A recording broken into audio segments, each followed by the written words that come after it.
Bien, chers amis, bonjour. Alors, à la veille de Pessah, la fête de Pâques chez nous, les Hébreux, je voudrais d'abord vous souhaiter à nous les Juifs une très bonne fête de Pessah. Aux chrétiens, une très bonne fête de Pâques. Et aux musulmans, une très bonne fête de fin de Ramadan. Il s'agit d'une intervention de quelques minutes pour préciser un certain nombre de points. Nous sommes d'abord arrivés aujourd'hui, tous nos maîtres le disent, on le ressent très bien en Israël, à la fin des temps de l'histoire. Sauf à Yamim, comme on dit en hébreu. À cette fin des temps de l'histoire, va sortir, si on peut parler comme cela, une nouvelle sortie d'Égypte. Il s'agit de la sortie d'Égypte de l'humanité, de l'universel.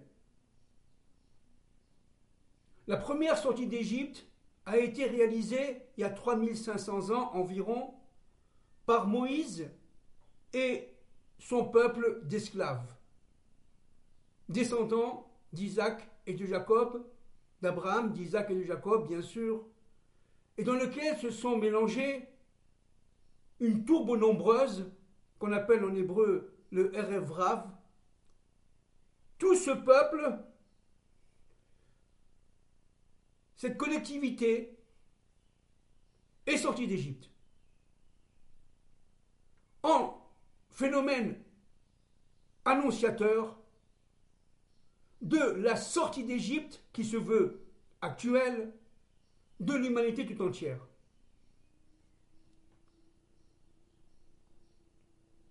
Mais il faut des conditions pour sortir d'Égypte. La sortie d'Égypte, ça veut dire la sortie de notre étroitesse, de nos propres limites, n'est pas donnée à l'ensemble des mortels.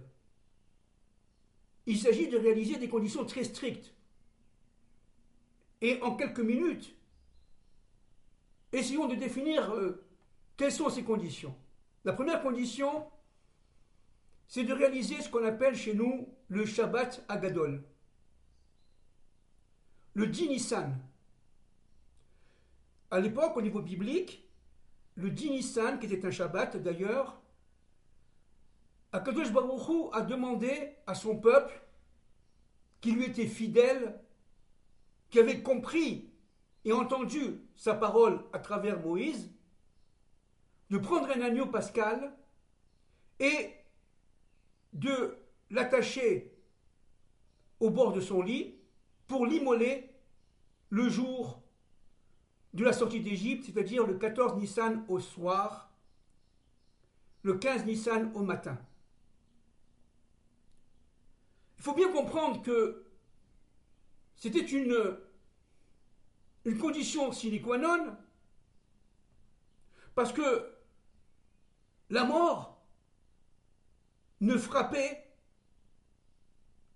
les premiers-nés, tous les premiers-nés d'Égypte, quels qu'ils soient, et les premiers-nés des animaux des Égyptiens, quels qu'ils soient, mais ne frappait pas le territoire de Goshen, qui était un territoire lumineux, dans lequel résidaient d'une manière globale, et c'est très synthétique évidemment, les enfants d'Israël. Il y a eu une sorte de plaie de mort intelligente. Les premiers-nés égyptiens, notamment le fils du pharaon, qui avait entendu que Moïse avait prévenu de cette mort des premiers-nés à Pharaon, le bruit courait, ont carrément fomenté une révolution sociale, une révolution politico-sociale, un genre de mai 68, Et ils ont demandé à Pharaon de laisser sortir les enfants d'Israël d'Égypte parce que tout simplement, il s'agissait de leur vie. Et regardez que le miracle, la sortie d'Égypte, c'est d'abord accompagné, première condition, par le fait que cette sortie d'Égypte a été accompagnée de la 10e plaie, la mort des premiers-nés égyptiens. Et l'armée égyptienne était, la police égyptienne, les services secrets égyptiens de l'époque, évidemment, étaient tout simplement contraints et occupés, non pas à guerroyer contre les Juifs, les Hébreux qui sortaient d'Égypte, mais contre leur propre population qui faisait la révolution sociale. Miracle des miracles. Et c'est ce qui va se passer d'ailleurs à la fin des temps de l'histoire, lorsque les Juifs, conscients bien sûr de ce qui se passe, plus ou moins allumés au niveau de leur lumière intérieure, leur or aganous, vont comprendre qu'il faut sortir d'Égypte le plus vite possible, quitter l'Amérique le plus vite possible, quitter la France le plus vite possible. Mais il est évident que les Américains et les Français ne vont pas les laisser sortir. Parce que, tout simplement, les nations savent très bien que avoir des citoyens juifs en leur sein était une richesse pour elles. Et Dieu va créer une sorte de mouvements sociaux, de guerres civiles un peu partout dans le monde, de manière à ce que, comme il y a 3500 ans, eh bien, ils vont réussir, parmi ceux qui sont évidemment appelés, sortir d'Égypte. Mais je reviens à le 10 Nissan. Il fallait un courage énorme pour pouvoir attacher un agneau. L'agneau était un dieu en Égypte, était considéré comme un dieu en Égypte. Et pendant le fait que l'agneau soit tué et qu'on faisait des grillades, des odeurs énormes en Égypte, et les Égyptiens n'ont pas bougé. Ils ont tué un de leurs dieux. Imaginons aujourd'hui, pour donner un sens à notre histoire, que les Juifs qui veulent sortir d'Égypte, qui quittaient l'Amérique, quittaient la France, quittaient l'Australie, quittaient l'Angleterre, qui ont compris qu'il y avait quand même un plan derrière tout ça, et que c'était une parole divine, un ordre de Dieu, prennent un des dieux américains, j'allais dire le dollar, le mettent en sac comme ça dans les carrefours à New York, à Philadelphie ou ailleurs, ou à Los Angeles, et ils mettent le feu. Imaginez-vous un peu la réaction américaine. Imaginez-vous un peu le courage qu'il faut pour faire ça. Et c'est ce qui s'est passé. La troisième condition pour sortir d'Égypte, et ce qui s'est passé il y a 3500 ans, se passe aujourd'hui et va se passer aujourd'hui. À l'intérieur des familles hébraïques, tout le monde n'avait pas le même niveau spirituel. D'abord, vous avez seulement que 20% d'Irachi, qui sont sortis d'Égypte. Et les autres, c'est quand même 80%, 10 millions de personnes. Elles sont restées en Égypte. Mais pourquoi? Parce que tout simplement, elles étaient bien en Égypte. C'était leur monde. Ça correspondait exactement à leur lumière ou leur obscurité intérieure. Elles étaient très bien en Égypte. Mais pour aller quoi? Pour aller où? On est très bien à Paris, on est très bien à New York. Et dans les familles, il y a eu des disputes il y a 3500 ans. Le grand-père disait, d'accord, il faut sortir d'Égypte, mais j'attends quand même ma retraite. Je parle le langage d'aujourd'hui, bien sûr. La femme, elle dit, mais tu vois pas, mon mari chéri, que Moïse, c'est un prophète. qu'il faut sortir d'Égypte. Et le mari lui répond, il n'arrête pas de répéter 100 fois les mêmes choses. Il a 80 ans. C'est un vieillard. Et en plus, il est habillé en égyptien. C'est pas un des nôtres. Et c'est pareil pour les rabbins de l'époque. C'est pareil pour les chefs de communauté de l'époque. Mais attends, on nous demande de quitter Neuilly-sur-Seine, la synagogue de, je sais pas moi, de Vincennes, de Versailles ou je sais pas d'où, pour aller où? Notre vie, notre place, c'est en France. C'est en Amérique, c'est en Angleterre, c'est en Allemagne, peu importe où. Parce que le monde aujourd'hui est l'Égypte. Alors qui est sorti? Ceux qui avaient compris que la parole de Moïse était une parole de vérité, une parole de émet. Troisième condition. Quatrième condition, il fallait, tout en étant esclave, être humble. Seule l'humilité a permis la sortie d'Égypte.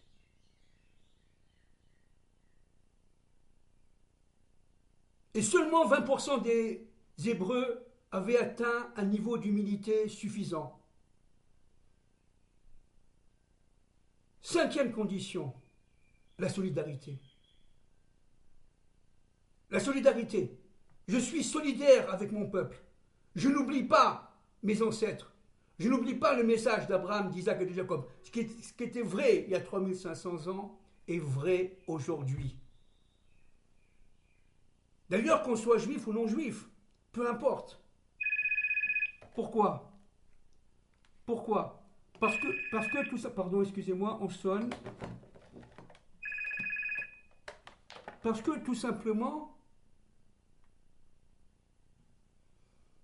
il s'agit de sortir d'une manière universelle d'Égypte. Il s'agit de sortir d'Égypte d'une manière humaine. Ce sont les enfants d'Adam et de Ève qui vont actuellement, à notre génération, sortir d'Égypte. Et cette génération-là, aujourd'hui, pour être méritante, elle doit comprendre qu'elle est enfouie dans les méandres de l'Égypte, dans l'obscurité de l'Égypte. Et que cette aisance, entre guillemets, matérielle, en fait, n'est qu'un fantasme. Et que ce ne sont pas les diplômes, et que ce n'est pas l'expérience professionnelle qui amène, en fait, les ressources. C'est Dieu et Dieu seul. Alors on est habillé en Égypte, mais on est esclave du système. On est dans un environnement, souvent d'ailleurs, même aujourd'hui évidemment, idolâtre. On attend le Dieu vacances, on attend le Dieu, je ne sais pas quoi, moi, restaurant ou je ne sais pas quoi. Vous me comprenez, bien entendu. C'est-à-dire que, en fait, ce qui est une fin en soi, c'est le plaisir, le désir, la magnificence matérielle. Dieu te dit, mais attends, tu m'as oublié, tu as oublié mon nom, que ce soit qu'on soit juif ou qu'on ne soit pas juif, peu importe. Je suis là et je t'aime, dit Dieu à Adam et Ève et à ses descendants. Je vous aime. Et à travers le peuple d'Israël qui est sorti il y a 3500 ans, c'est vous qui sortez aujourd'hui d'Égypte. Réveillez-vous les enfants, dit Dieu. Parce que le réveil risque d'être avec fracas, je vais intervenir. Les scissions qui se trouvent à l'intérieur d'Israël aujourd'hui, qu'ils soient politiques, qu'ils soient même malheureusement stratégiques, on est complètement sous les pressions de l'Occident, et notamment des Américains. Israël a un problème d'identité aujourd'hui. On ne peut plus faire un pas sans demander l'avis et l'accord des DOM, des Américains. Mais Dieu va mettre fin à cette situation. À l'intérieur du peuple d'Israël, vous avez combien de scissions, de divisions, de discussions. C'est un bien sûr, puisque les 12 tribus avaient chacune son propre drapeau, son propre drapeau, pardon, bien sûr. Mais tout cela doit aller ensemble, en symbiose, sans haïr l'autre. Or, nous sommes aujourd'hui, en Israël et dans le monde, enfermés dans nos propres ambitions, enfermés dans notre propre, j'allais dire, fidélité à notre propre raison, et on oublie l'autre, le pauvre, le mendiant, les pays qui sont au bord de la famine, et il y en a. Alors, pour finir cette intervention très courte,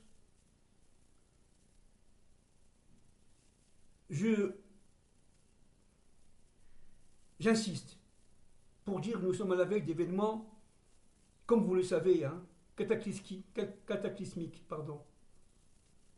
très surprenants. Semble-t-il, l'homme n'est pas capable d'agir sans l'aide de Dieu, et Dieu va prendre la relève. Et vous savez que lorsque le Dieu d'Israël prend la relève, demandez à Pharaon qu'est-ce qui s'est passé. Demandez aux troupes de Pharaon qui traversaient la mer, comme aujourd'hui, qui n'ont pas honte, qui n'ont pas peur, d'aller jusqu'au bout pour détruire Israël. Qu'est-ce qui s'est passé pour eux? Oh yo yo, ce qui va se passer pour les nations qui veulent détruire Israël aujourd'hui. Toutes nations confondues. Ennemis et faux amis. Ennemis et faux amis. Elles seront jugées et ça va être incroyable. Parce que ces propres nations-là, quelle que soit la religion, peu importe, ne connaissent pas le Dieu d'Israël. Qu'on le veuille ou qu'on ne le veuille pas. Parce que le Dieu d'Israël, quand il se réveille, et on l'a vu à la sortie d'Égypte, eh bien, il tranche dans le vif. Il détruit le mal. Pour le bien. Toujours pour le bien. Mais il détruit le mal. C'est ce que nous allons vivre maintenant. Évidemment, nous ne connaissons pas de date. Vous me connaissez. Je peux me tromper, bien sûr, il n'y a pas de date. Seul Dieu connaît la date de la délivrance finale d'Israël et de l'humanité. Mais les signes sont là quand même. Tous nos rabbinim, tous nos érudits voient bien qu'il y a une accélération de l'histoire et que nous sommes à la veille d'événements absolument irraisonnables qui dépassent l'entendement parce que l'humanité va rentrer à travers Israël seulement, qu'on le veuille ou qu'on ne le veuille pas, dans la Bina, ça veut dire dans l'immortalité, dans des mondes qui sont extrêmement cachés. Donc ça va faire très peur. Bien sûr que Moïse va revenir. Bien sûr. Et chaque peuple verra selon ses yeux.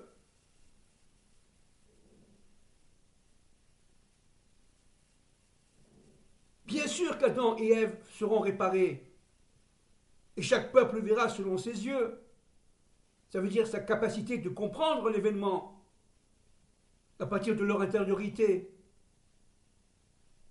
Chacun aura raison, mais cette raison sera au niveau de leur vision, qui n'est pas la même d'un peuple à l'autre. Et ce sera la fin de l'idolâtrie, ce sera la fin des guerres, la fin des maladies. La vérité vraie qui progressivement couvrira les ténèbres. nous vivrons la fin de l'obscurité dans le monde, au niveau spirituel. Les hommes, enfin, comprendront qu'on fait partie d'une même famille et que personne ne possède la vérité. Ni les juifs, ni les chrétiens, ni n'importe quel peuple que vous voulez. Personne. La vérité, elle appartient qu'à Dieu. Et donc il faut être humble et ne pas se tromper de combat. Voilà, nous allons donc arrêter ici. Nous allons aussi arrêter les enregistrements quelques jours, parce que nous compterons en fait. Nous reprendrons nos interventions après les fêtes de Pâques, après les fêtes de Pessah.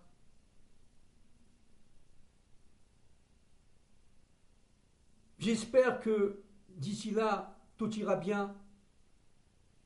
Je vous souhaite que du bien, vous juifs et vous non-juifs.